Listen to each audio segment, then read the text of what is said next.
is in the Synoptic Gospel of Matthew and Mark that this story is told. In Matthew, it's in chapter 9.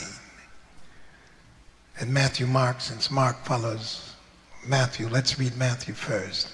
Chapter 9, he entered the ship, passed over, and came into his own city, which is Capernaum. And behold, they brought to him a man sick of the palsy, lying on a bed. And Jesus, seeing their faith, said unto the sick of the palsy, Son, be of good cheer, thy sins be forgiven thee.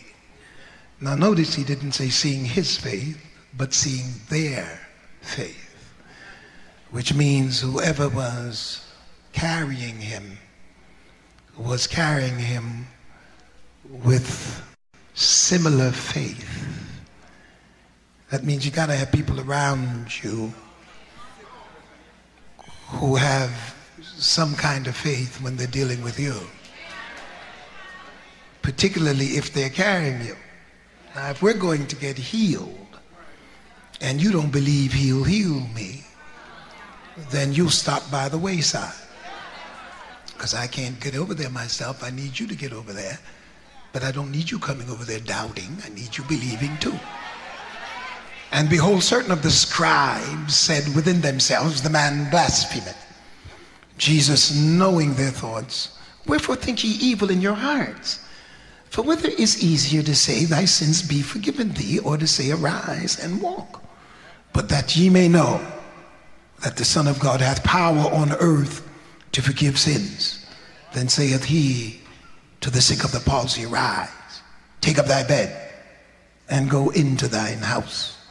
And he arose and departed to his house.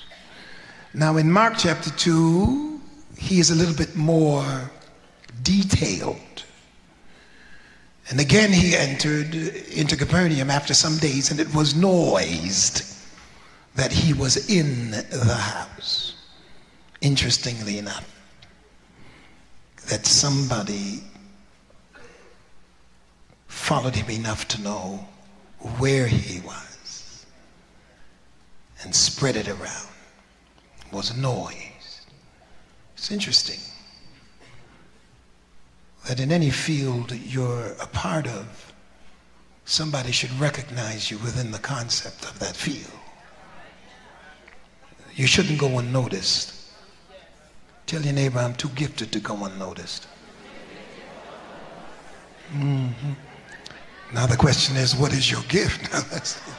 That's a whole nother. And straightway many were gathered together, in so much that there was no room to receive them, no, not so much as about the door. And he preached the word unto them, and they come unto him, bringing one sick of the palsy, which was born of 4. And when they could not come nigh unto him for the press, they uncovered the roof where he was. When they had broken it up, they let down the bed wherein the sick of the palsy lay. When Jesus saw their faith, he said unto the sick of the palsy, Son, thy sins be forgiven thee. But there were certain of the scribes sitting there and reasoning in their hearts, now why did you go to the meeting? It's really sad that the most negative folk that go to the meeting, they get seats.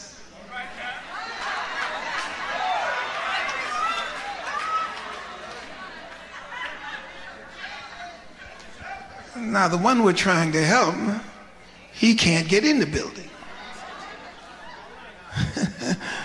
I just saw that. I mean, the first time I saw that. Why doth this man thus speak blasphemies? Who can forgive sins but God only? And immediately when Jesus perceived in his spirit that they so reasoned within themselves, he said unto them, why reason ye these things in your hearts? Whether is it easier to say to the sick of the palsy, thy sins be forgiven thee, or to say, arise and take up thy bed and walk? But that ye may know that the Son of Man hath power on earth to forgive sins, he saith to the sick of the palsy, I say unto thee, rise, take up your bed, go thy way into thine own house. And immediately arose, took up the bed. Now they carried him on the bed, now he took up the bed and went forth before them all, insomuch that they were all amazed and glorified God, saying, we never saw it on this fashion. Now, I thought that a good subject might be, or a pertinent subject. Look at somebody and say, faith has no ceiling. Yes, and that's dealing now in a general theological sense, in an open presentation. Look at somebody else and say, there is no ceiling.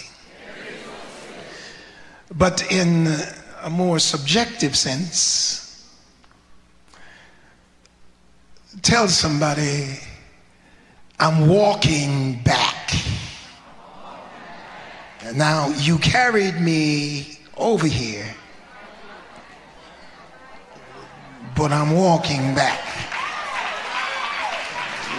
You carried me here, but you're not going to carry me back. When I notice Matthew 8 and I notice 9 and even in Mark, there are certain things that come to mind, and the most striking characteristic of faith in these chapters is its audacious display, its audacity. Everyone who operated within the parameters of these chapters displayed audacious behavior when it came to getting into the presence of Jesus. If you check through Matthew 8, 9 and into Mark, you will find that a variety of different people with a variety of different sicknesses and needs operated in an audacious way when it came to seeking to get into the presence of the Lord. You will notice in chapter 9, you will notice the father of the dead girl, the bleeding woman, the blind men. And in this particular text, what we might call the house crashers. And it seems as if they just have this adamant drive to get into the presence of the Lord. It is noteworthy that they didn't just wait until he got in the synagogue, but wherever he was, whether on the street or whether in somebody's house, maybe his own house, wherever he was, somebody was determined to get into his presence. I will suggest to you that if you're waiting to get into his presence at a 7 a.m. service or an 8 a.m. service or an 11 o'clock service and then at 6 and wait till Wednesday at Bible class, then I think that most of your life will be without his presence. You don't have to walk within the parameters of these 4 walls to get into his presence. Ooh, I hate to say that to the established church, but church is not the only place that you have access to his presence. And I just hope that when you roll out of bed in the middle of the night, or when you are accosted as you drive home by negative spirits, that you have the power to get into his presence. The texts and the context just show us that all determined to get into the presence, and they didn't really care what other people thought, because the leper had no right to be in public, and the bleeding woman had no right to be in the public. If you check Leviticus, you will find in both instances that these people were banned from being around other people because of the nature of their sickness. But the audacious behavior of faith, the boldness that comes with the desperation to satisfy and gratify a need, never seriously takes into consideration what other people think. anytime you are still conscious of how other people think, when you have a need that other people can't fulfill, then you're not desperate enough. It doesn't matter what they think when you're hungry. It doesn't matter what they think when you're thirsty, unless they are supplying the drink and the food. But if they don't have the capacity to supply the drink or the food, and you are hungering and thirsting after righteousness, then you have got to learn to walk over some people, through some people, in order to get to what you need from God. The important matter then is not what other people think is possible, because many times you're dealing with people who have no desperation like you do, and they have a tendency to be smug and sit and judge you because you want to hurry up and get in his presence. And they have a tendency, as the scribes, to sit in a seat not needing anything but to pass a judgment, not needing anything but self-aggrandizement, not needing anything but to be pat on their back, while you're not looking for anything but a move of God in your spirit. I don't have the time. I wish I didn't, and I wish I had the strength.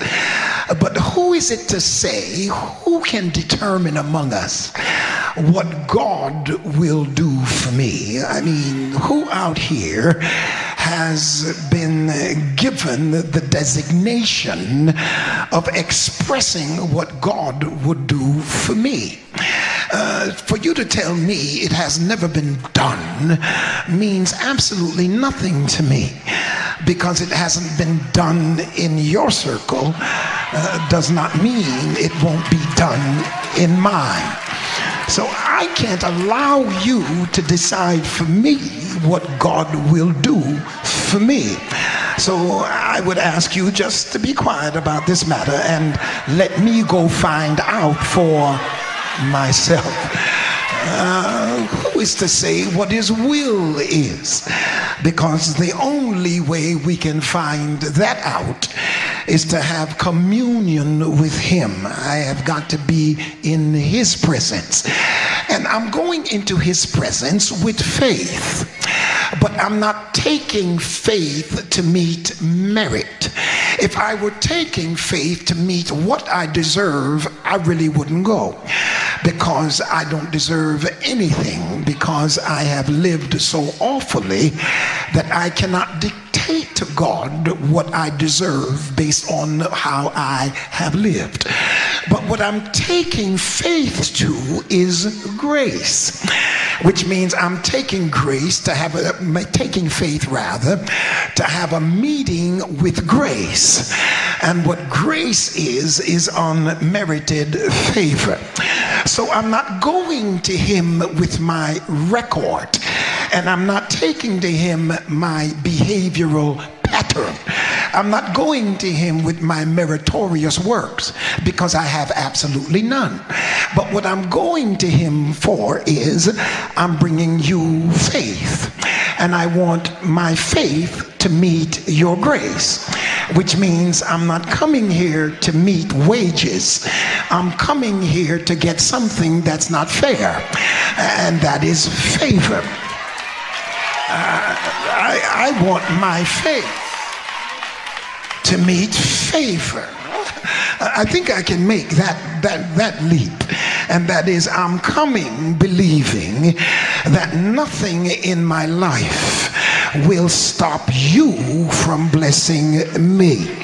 I don't have the time, but when I consider the fact that the man who was 38 years sick, and when Jesus found him by the pool of Bethesda, and when Jesus found him there, I remember him saying, "Wilt thou be made whole?" But at the end of this course, he said, go thy way and sin no more. As if to suggest that something he did brought on the sickness. However, in spite of whatever he did that brought on the sickness, he still healed his body, which means that he is not going to hold his healing. He's not going to hold his blessings because of something we did. Because if he were going to hold his blessings because of something we did, then none of us would ever receive a blessing from the Lord. I have to dwell here for a minute. You see, it's an interesting dynamic that the people around you have a tendency not to forgive you of things in your past and hold it against you when you've never sinned against one of them. The one who we sin against is willing and able and quickly to forget the things we have done in order to bless us in our desperation and take us to a level that pleases him. Why should I sit around here and make all kinds of apologies to you when you don't have the intention of forgiving me anyway? What I need to do is bypass you and go to the source of forgiveness and pour my heart out to him. In his prayers and in his presence, prayers are answered. In his presence, power is released. Joy is restored. My deepest need is satisfied if I can just get in his presence. If I can just call on his name until something moves in the heavenlies. Now this is gospel. Yeah, this is gospel. Gospel is faith. Gospel faith now rather is a prayer. And prayer redefined is simply faith bringing need to God. Why do you pray if you have no need? And I'm finding out, as one writer said, that need, a real life problem. I think it's Paul Tillich that says that need is not faith, does not operate in abstract. You have to have a need. And for those of us who think we have no needs, we're sitting in the building and somehow we got a seat and we're judging everything and everybody because we feel like we're all that much. Can I preach like I feel it? There are members in this church who are in the limelight. They're always on TV. So whenever anything happens in their life, the cameras are there and somebody brings it up and puts it in the national light. But we have some members who don't have the TV in their face and they do the same things. Now those who do the same things without the lights sit around in the church and make judgments of those who are in the lights. But the Lord doesn't have a difference between those who are in the lights and those who are not in the lights. He's only concerned about who will come out of the light or who will come out of the darkness looking for him. And if you come out looking for him, he'll shut everybody's mouth and give you the blessing that you came to get. Oh, I feel like shouting here. Just touch somebody real gently and tell them, you can't stop my blessing. Say what you want about your theology. This man blasphemeth. Who are you to say what he did? He's got the power to forgive sins. And if he's got that kind of power, he is God himself. I feel it here. I'm not going to keep you too much longer. longer. Bruner says this, and I quote, he says, "This does not mean that we cannot come to Jesus unless we are hurting. But it does mean that we do not have to feel over problems are obstacles to prayer. We don't feel that our problems are obstacles to prayer. We can come with all of our problems." You see, many times it just messes with our minds because people have made us feel as you've got to be guiltless in order to come to the Lord, and that the only way you can get something from him is if you're totally and completely right. But I'm looking here at folk who didn't go to church because the leper couldn't and shouldn't be in anybody's company. The centurion was not allowed in the synagogue, and the bleeding woman shouldn't be anywhere close to church people. And then the cowards, the poor disciples, Lord have mercy, I call them the cowards, they should have been banned. And the demoniacs came and insulted Jesus, and yet still the farthest from the church receives the blessing from the Lord because they didn't come with their records. They didn't come with how they were dressed. They didn't come with their hairstyles and their toes in and their toes out. They didn't come with a whole lot of rules. It's real simple. You have what I got, and I believe you'll give it to me. And I've come to find out, am I right or am I wrong? That's why the leper said to Jesus, "If thou wilt, thou canst make me whole." I feel like preaching, Pat. I'm almost there. Give somebody a high five and say, "Neighbor, I'm not leaving without mine." In the 5 miracles of grace, something special is done. Dale Bruner, Professor Dale Bruner, he grades the faith, and that's the 5 miracles of faith. He says the leper's faith is an A, because first of all, it's personal, it's modest, and yet still it's confident. Because he says, if you want to, you can make me whole. He judges the despicableness, if that's such a word, of his condition, and he simply says that because of the adversity of his condition and because he's not allowed into the public, he can come to Jesus with confidence, yet he's modest, because he's saying, if thou wilt, thou canst. If you don't do it, I'm still convinced that you can. I'm just hoping that you will. So he gives his faith an A. The centurion's faith, he gives it a B, because even though it is excellent faith, he does not have the despicable circumstance of being a leper. He is a man of power. He says to one man, go here, another go there, and everybody follows him. He is a man of power. He does not have the pain as the leper. He does not have the ostracism as the leper, because even though he's Gentile, he's a powerful Gentile, and you have to give him respect. So they gave his faith a B.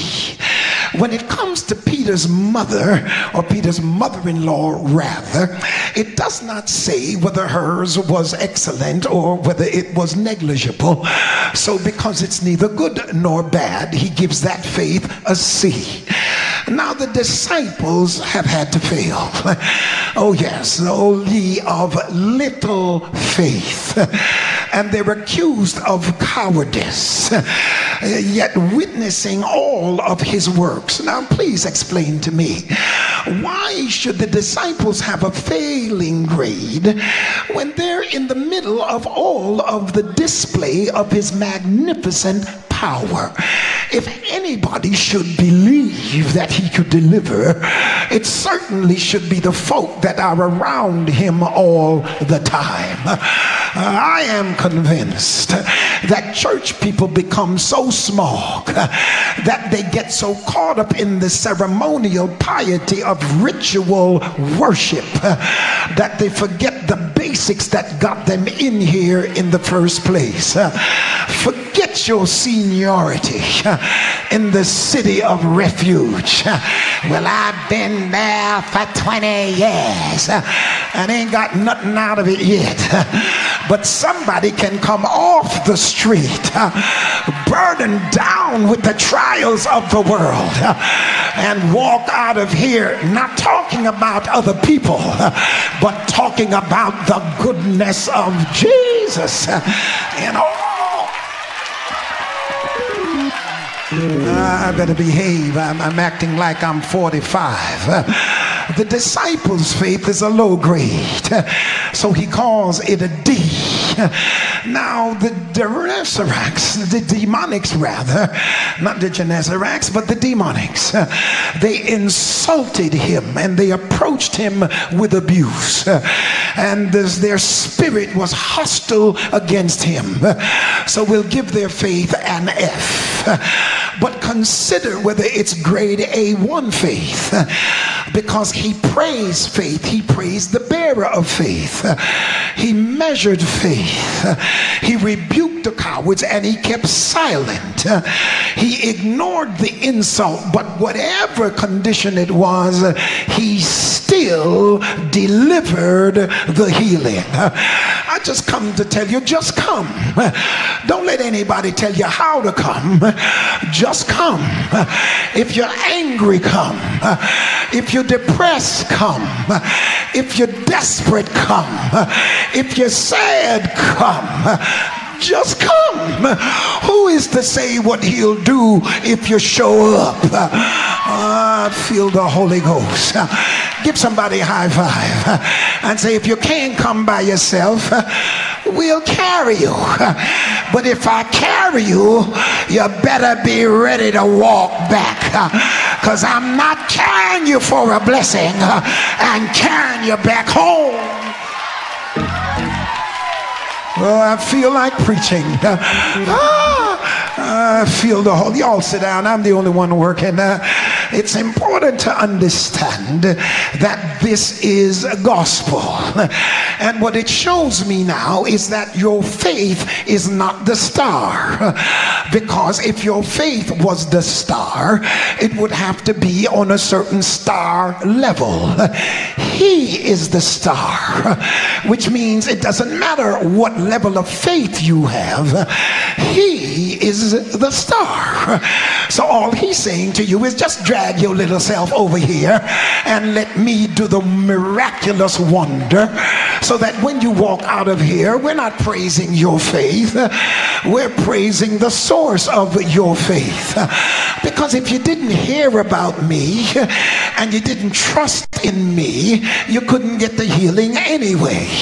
So God is the one who stimulated you to trust in Jesus, which means he stimulated your faith to place your faith in the God who would deliver what your faith is requesting. So you didn't have faith independent of God giving you faith, so you can't say my faith. He can say your faith, because he gave you the idiosyncratic faith to get you what he wanted to give you in the first place. And he must have wanted to give it to you, because when you didn't measure up with the faith, he still gave it to you. I feel here. That's why he says faith as a grain of mustard seed. Oh God, can I preach just a minute? That's why you got to walk away from legalistic preaching. And I'm convinced that most faith preachers are looking for some money. Y'all excuse me, I ain't gonna get too crazy, but the truth is still the truth. Most faith preachers are selling faith so that they themselves can justify the way they live. That's why everybody's trying to get everybody else's faith. but your faith is idiosyncratic to you. It's like a fingerprint. You can't take my fingerprint and get your blessings. You've got to have your own fingerprint. So we have books out, 7 ways to get a blessing from God. And somebody's going to tell you 7 ways to get a blessing from God, and all of us buy the book. Now that's their conceptualization of how God operated in their life. That does not mean he's going to operate the same way in your life, because faith is as idiosyncratic as a retina scan. When God looks at you, he looks at what you bring to the table, and you can't superimpose what somebody else brings to the table, because he's looking through all of the nebulous clouds and he's looking at the reality of who you are. Creflo Dollar's faith can't work for me. He can write money cometh on his check, but that don't mean I have to write money cometh on mine. Jake's faith, my good friend, does not work for me. How he operates within the parameters of his spiritual revelatory experience with God is not mine. He and I are 2 different creatures, and yet still God works for him in the way he believes God, and God works for me in the way I believe God. I'm not envious of how God works for him, and he's not envious about how God works for me, because God works for each one of us according to our faith. So don't tell me I need big faith, and don't tell me I need to buy your book about faith. Give somebody a high five and say, neighbor, I have my own book about faith. That's why I'm still here, clothed in my right mind. Where were you when I was losing my mind? Where were you when I couldn't get up in the morning? But my faith in God has brought me to this place. I'll preach the rest of it another time.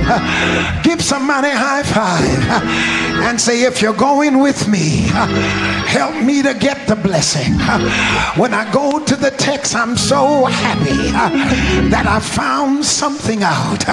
You gotta have folk carrying you who believe like you believe. We're on the way to Jesus, and I'm carrying you for your sake. I'm all right, but I want you to be blessed. Shake somebody's hand and say, neighbor, I'm not going to feel good until you get your blessing, because if you're a friend of mine, I want you to be blessed like I am blessed. I don't want to be the only one blessed in this family, but if I can walk, I want you to walk. If I got money, I want you to have money.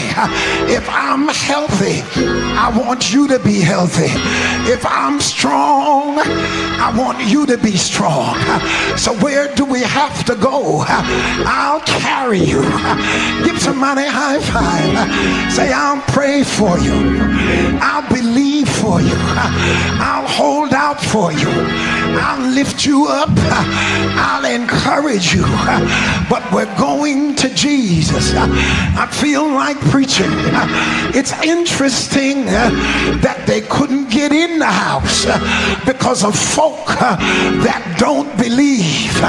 There is always somebody in your way to your blessing, and you can't stay outside and give up and walk away. The devil is a liar. If you don't need it and you got a seat and I need it and I'm on the outside, get ready, because I'm gonna break the house apart, because I'm coming in and I'm gonna move the ceiling. Give somebody a high five and say, get them from over your head, get them from out of your way. You need the blessing. You need to move. Get it. Get it. Get it. And I come to tell you, they broke the roof up, and Jesus didn't mention it because they decided, I'm not carrying you home, but I'm walking back. Feel the Holy Ghost. Shake somebody's hand like you won't shake it off. Said, I came in weak, but I'm walking back. I came in sad, but I'm walking back. I came in on weakness, but I'm going back on strength. I feel the power of the living God. When I left home, I was laid out. When I get back home, I'll be carrying the bed, that same bed that was carrying me. I will be carrying the same bed. I'm here.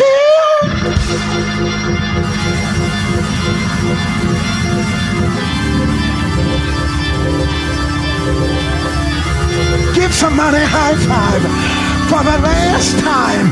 Said, when you left me, I was crippled, but now I'm whole. Oh.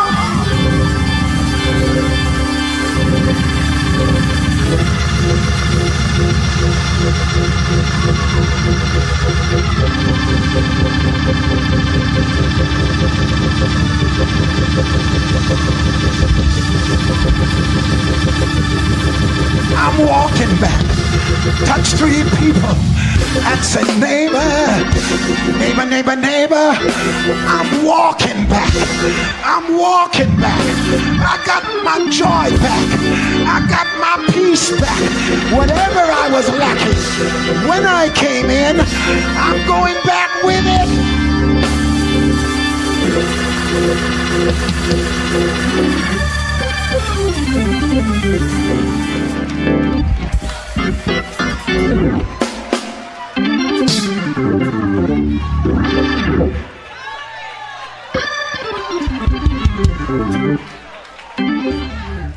I'm closing. I'm closing one time. I don't have the strength to close 2 or 3 times. I didn't intend to come in here and leave the way I came. And that's why this message is a follow-up to last week's message of what are you looking for? What are you looking for? And put them in a trilogy, because I'm going with one more next week. That is another step from this one. Amen. What are you looking for? Yeah. If you're not looking for much, when you can't get in the building, you would disappointingly say, take me back. But when you're looking for something, and let me tell you something, when you're looking for it and you know you got it cornered,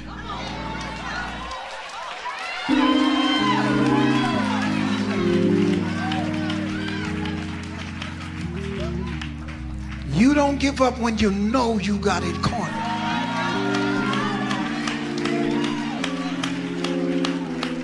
Find a way to get me in that house.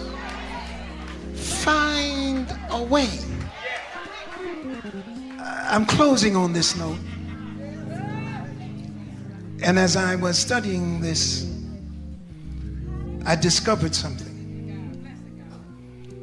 That the place of desperation and intensity to succeed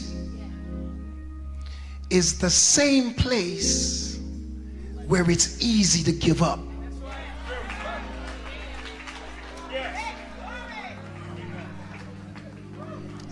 I want you to see that there is a place in your life where everything looks like a tsunami. And you just look at the horrendous cataclysmic extirpation of the problem, and you say, man, I might as well surrender. and throw your hands up. But to another person with audacious faith, that is the same place to say, I'm gonna fight this thing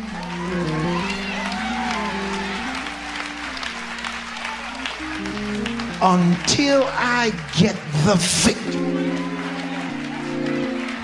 It's the same place where your back's against the wall and you could surrender. But oh, what a difference when your back is against the wall and you come out fighting. Because I'm not going back on this bed. Give somebody a high five and say, I'll carry you, but I'm only going to carry you one way. Just one way. Somebody in this building, God's calling you now, and he's saying, come on, because I want you to walk back. Come on, meet this young man.